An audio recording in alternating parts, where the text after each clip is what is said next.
నమస్కారం. మాఘపురాణం 21వ రోజు పారాయణలోకి వచ్చాం. ఈ మాఘపురాణంలోని తొలి గాథలన్నీ కూడా వశిష్ఠ మహర్షి మన దిలీప మహారాజుకు తెలియజేసిన గాథలుగా కనపడతాయి. కొన్ని గాథలు సూత మహాముని ఋషులకి మునులకి నైమిషారణ్యంలో చెప్పిన గాథల్లాగా కూడా కనిపిస్తాయి.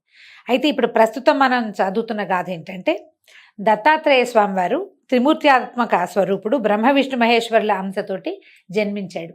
అనసూయాదేవి యొక్క పాతివ్రత్యాన్ని, ఆమె యొక్క భక్తిని పరీక్షించడానికి త్రిమూర్తులు ముగ్గురు ఆమె దగ్గరికి భోజనానికి వచ్చి, సిఎంఆర్ షాపింగ్ మాల్ మన హైట్ నగర్ లో భాగ్యలత కమాన్ పక్కన ఫిబ్రవరి 29న ప్రముఖ సినీ తారలచే గొప్ప ప్రారంభం.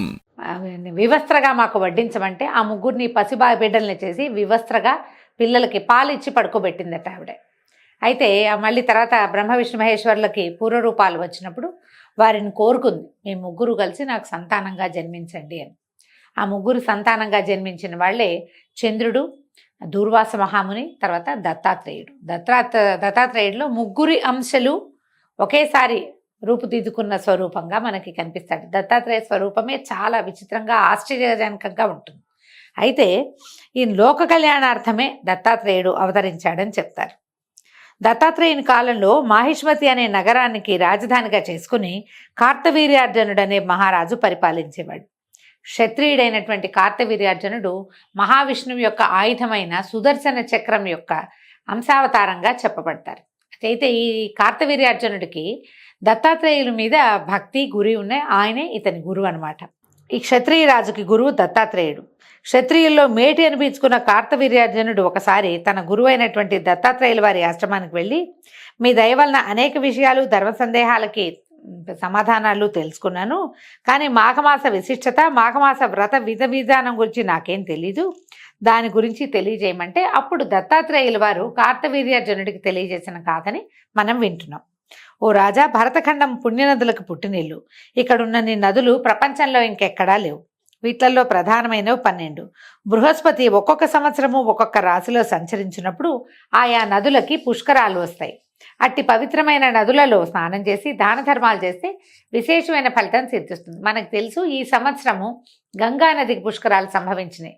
పుష్కరుడు గంగా నదిలో ఉంటాడు. ఆది పుష్కరాలు అయిపోయినాయి, అంత్య పుష్కరాలు మళ్ళీ ఏప్రిల్లో వస్తాయి, దగ్గరలోకి వచ్చేసినట్టున్నాయి. అయితే మనం ఏం చేయొచ్చు, గంగా నదిలో ఈ సంవత్సరంలో కనుక వెళ్ళి గంగలో స్నానం చేయగలిగితే ఇంకా దగ్గరకు వచ్చేస్తుంది. కానీ మధ్యాహ్నం వేళ, అపరాహ్నం వేళ పుష్కరుడు ఉంటాడట నీళ్లలో. ఆ సమయంలో స్నానం చేస్తే ఈ పుష్కర కాలంలో స్నానం చేసిన ఫలితం లభిస్తుంది. మహాశివరాత్రి నాడు పవిత్ర స్నానాలు చేయటానికి అత్యంత పుణ్యదాయకమైన కాలం. ఆనాడు దాన ధర్మాలు, శివునికి విశేష పూజలు, శివలింగార్చనలు చేయాలి. మహాశివరాత్రి హిందువులకు గొప్ప పుణ్యకాలం. శివరాత్రి నాడు శివాలయాలకు వెళ్ళటము, శివుని దర్శించి విశేష పూజలు జలపటము, ధూపదీప నైవేద్యాలు, అభిషేకాలు, అర్చనలు, భజనలు, సంకీర్తనలు, హరికథలు, పురాణ శ్రవణాది కార్యక్రమాలు నిర్వహించటము, చూడటము, వినడము చేయవలను. శివరాత్రి నాడు జాగరణ, ఉపవాసాది కృత్యాలు చేస్తే చెప్పనలవి కానంత పుణ్యం సంపాదించుకోవచ్చు. వారికి ఉన్న సమస్త పాపాలు కూడా హరించుకుపోతాయి. పుణ్యాత్ములై పరమపద కైవల్య ప్రాప్తిని పొందుతారు, జన్మరాహిత్యాన్ని పొందుతారు. ఈ జన్మజన్మల పాపాలు, క్లేశాలు అన్నీ కూడా తొలగిపోతాయి. మాఘమాసమే అత్యంత పుణ్యప్రదమైన మాసం. అందులోనూ ఆ మాసంలో వచ్చేటువంటి మహాశివరాత్రి యొక్క మహాత్మ్యాన్ని వర్ణించనలవి కాదు. ఒక మాఘ స్నానం చేసి, అంటే ఉదయమే చేసేయాలి స్నానం.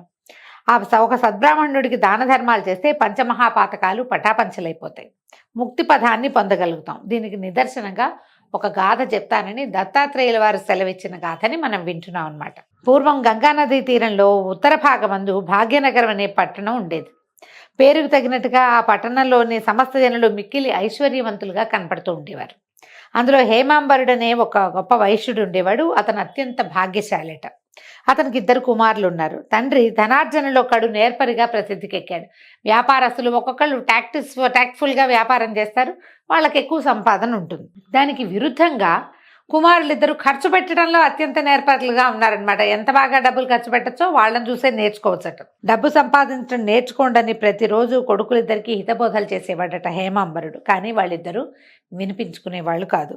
నాన్న ఎప్పుడు ఇలాగే అంటుంటాడని పట్టించుకునేవాళ్ళు కాదు. ఎంత దూషించినా, తండ్రి తిట్టిపోసినా దులుపుకుని వెళ్ళిపోయేవాళ్ళు. మళ్ళీ మధ్యాహ్నానికి మామూలే అనమాట. మరికొంతకాలానికి వార్ధక్యం మీద పడ్డంతో హేమాంబరుడు మరణించాడు. కుమారులిద్దరూ ఆస్తిని సమభాగాలుగా చేసుకుని ఇష్టానుసారంగా వ్యవహరిస్తూ ధనాన్ని దుబారా చేయటం మొదలుపెట్టారు. ఒక వ్యాపారం నడుస్తూ ఉండి ఖర్చు కూడా పెడితే ఖర్చు వ్యాపారం కొంచెం సమానంగా ఉంటాయి. వ్యాపారం చేయకుండా ఖర్చే పెడితే ఇక సమానం ఏం లేదు, అంతా అయిపోవటమే. వీళ్ళ సంగతి కూడా అలాగే అయిందట. దుష్ట సావాసాలతోటి చెడిపోయారు. ఇద్దరు చెరొక వంపుడు గత్తెను ఉంచుకొని నిత్యము సరస్సల్లాపాలతోటి మునిగి తేలుతూ ఉండేవాళ్ళు. వ్యభిచారులే కులభ్రష్టులైపోయారు. చిన్న కుమారుడి తాలూకు స్నేహితురాలు పక్క గ్రామంలో ఉండటంతో అతను ఏం చేసేవాడు, నిత్యము గంగా నదిని దాటి వెళ్ళేవాడట. వస్తూ పోతూ ఉండేవాడు. కొంతకాలానికి ఏదో పని మీద అడవికి పోయినటువంటి పెద్ద కుమారుడు పులివాతపడి మరణించాడట. చిన్న కుమారుడు కూడా యాదృచ్ఛికంగా తన స్నేహితురాలతోటి విహారానికి వెళ్ళి పాము కాటు వల్ల చనిపోయాడు. అయితే ఏమైంది, ఇద్దరు ఒకేసారి మరణించారు. ఇంచుమించుగా ఒక రోజులోనే అయ్యిందనమాట. ఇద్దరు ఒకేసారి మరణించడంతో ఈ మన యమదూతలు వచ్చి వీళ్ళిద్దరిని తీసుకుపోయారు. తీసుకుని చిత్రగుప్తుడి ముందు నుంచోబెట్టాడు. చిత్రగుప్తుడు వాళ్ళిద్దరి పాపాలని చిట్టాలు తీశారు, పరిశీలించారు. పెద్ద కుమారుని వాడు చేసిన పాపాలకి నరకంలో వేసి శిక్షించండి అని ఆజ్ఞాపించాడు. చిన్న కుమారుని మాత్రం వీడిని స్వర్గాన్ని పంపించండి అన్నాడు.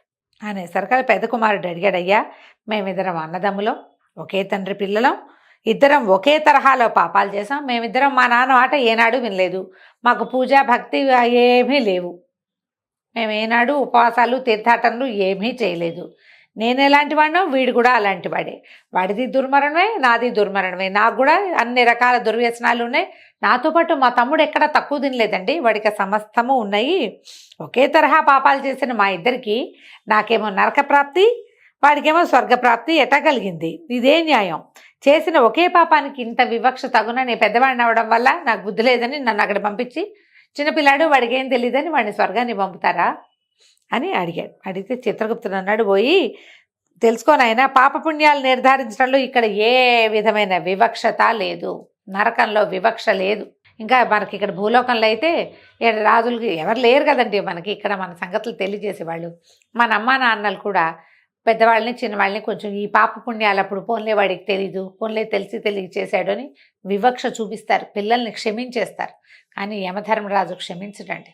అమ్మైనా నాన్నైనా కొడుకైనా పెద్దాడు చిన్నాడు తేడా లేదు.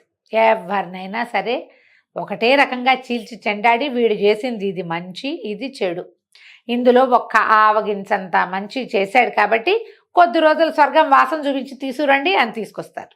అక్కడ ఏ తేడాలు ఉండవు.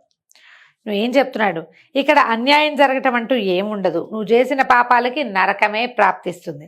కానీ నీ తమ్ముడు ఏం చేసేవాడు, నిత్యము తన స్నేహితురాలను కలుసుకోవడం కోసం పడవ మీద గంగా నదిని దాటేవాడు. గంగా నది అంటే పెద్ద నదిగా ఏముండదండి, అటువైపు పరివాహ ప్రాంతానికి అవతల వైపు ఉంటే మధ్య మధ్యలో చిన్న చిన్న లంకలు గ్రామాలు ఉంటాయి. పడవ వేసుకుని వెళ్ళేవాడు. ఈ పడవలో వెళ్ళేటప్పుడు నదిని దాటేటప్పుడు గంగా నది కెరటాల తాకిడికి చిందిన నీటి బిందువులు అతని నెత్తి మీద పడేవి. ఈ నదిని దాటడం వల్ల నెత్తి మీద గంగాజలం పడుతూ ఉండేది. దానివల్ల పాపాలన్నీ ప్రక్షాళన అయిపోతూ ఉండేవి. ఇతను పైగా ఏం చేశాడు, శివరాత్రి నాడు కూడా గంగను దాటాడు. శివరాత్రి నాడు వీడు చూడండి ఒక దుష్కార్యం చేయడానికి స్నేహితురాలను కలగడానికి. మామూలుగా శివరాత్రి అంటే ఉపవాసాల రోజు కాదండి, ఉపవాసము బ్రహ్మచర్యము నియమబద్ధంగా చేయాలి. ఇలాగా ధర్మ ప్రకారంగా చేసుకున్న భార్య కాకుండా ఎవరో స్త్రీని కలవడానికి నిర్లజ్జగా బయలుదేరాడు వాడు. అయినా సరే ఆ గంగానది దాటేటప్పుడు ఏమైందట, కొన్ని నీటి బిందువులు చింది వీడి నెత్తి మీద పడ్డాయి. పైగా అది మాఘమాసం, దాంతో వీడు చేసిన పుణ్యాలన్నీ పటాపంచలైపోయి వీడు పుణ్యాత్ముడైపోయాడు. అందుకని ఇతనికి స్వర్గప్రాప్తి లభించింది. అది కాకుండా ఇతనికి ఆప్తమిత్రుడు ఒక బ్రాహ్మణుడు. ఈ చిన్నవాడికట ఒక చాలా ఇష్టమైన స్నేహితుడు ఉన్నాడు. ఆయన ఒక బ్రాహ్మణుడు, ప్రతిరోజు అతన్ని చూసేవాడట. నిత్యము బ్రాహ్మణ దర్శనం చేస్తే గనక గోహత్యాది మహాపాపాలు కూడా నశిస్తాయి. పైగా ఏం చేసేవాళ్ళు, వాళ్ళిద్దరూ కలిసి స్నానానికి వచ్చేవాళ్ళట. అతనితో కలిసి కాలకృత్యాలు తీసుకోవడానికి వస్తే ఈయన కాలకృత్యాలు తీసుకుని గట్టు మీద కూర్చుంటే ఆ బ్రాహ్మణ ఆయన నదిలో స్నానం చేసి గాయత్రి సంధ్యావందనం చేసుకుంటూ ఉండేవాడు. ఆయన గాయత్రి పైకి ఉచ్చరించుకుంటూ ఉండేవాడు. ఆ ఉచ్చారణంతా ఈ మన చిన్నవాడు వినేవాడట. అందుకని అతనికి స్వర్గలోక ప్రాప్తి సిద్ధించిందని చెప్పారు. మాఘమాసంలో నదీ స్నానానికి ఎంత నది నీళ్లు పడినా ఎంత పుణ్యం లభిస్తుంది, నెత్తి మీద పడాలి, అది ఇంపార్టెంట్. అందుకే మనం చెప్పుకుంటాం కటి స్నానము కంఠస్థానము పనికిరాదు, నదిలో మునగాలి అని. లేదా మొన్న ఎవరో ఒకరు చెప్పారండి, ఒక మగ్గు పట్టుకెళ్తాం మేము, మునగటానికి భయము, అందుకని 2 మగ్గులు నీళ్ళు తీసి నెత్తి మీద పోసుకుంటాం. ఇది కూడా బాగానే ఉందండి, మంచి ఆలోచనే. తల తడవాలి నదిలో, నది నీళ్ళల్లో అన్నమాట. సరే, చిన్నవాడు చిత్రగుప్తుడికి నమస్కరించి అతని దగ్గర నుంచి సెలవు తీసుకుని స్వర్గానికి వెళ్ళిపోయాడు.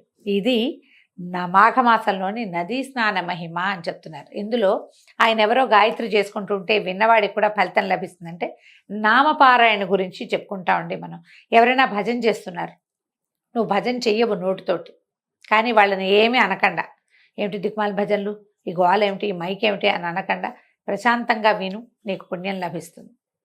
ఎప్పుడైనా ఒక మాట అదేదో మంచి ట్యూన్లో ఉంది, బాగుంది, సడన్గా నీకు నోటికి కూడా 4 మాటలు వస్తాయి, 4 పదాలు వస్తాయి, పైకి అను, అది కూడా మంచిది. అసలు కలియందు నామపారాయణే చాలా ముఖ్యమైనదిగా చెప్తారు. దేవాలయ దర్శనము, నామపారాయణ ఈ 2 చాలా ఫలితాన్ని ఇస్తాయండి. అవి ఎవరెవరి అవకాశాన్ని బట్టి వాళ్ళు మనకి వీలుగా ఉండేలాగా కల్పించుకుంటే బాగుంటుంది. దీంతో 21వ రోజు పారాయణ పూర్తయిందండి. రేపు ఉదయం 22వ రోజు పారాయణలో మళ్ళీ కలుసుకుందాం. నమస్కారం.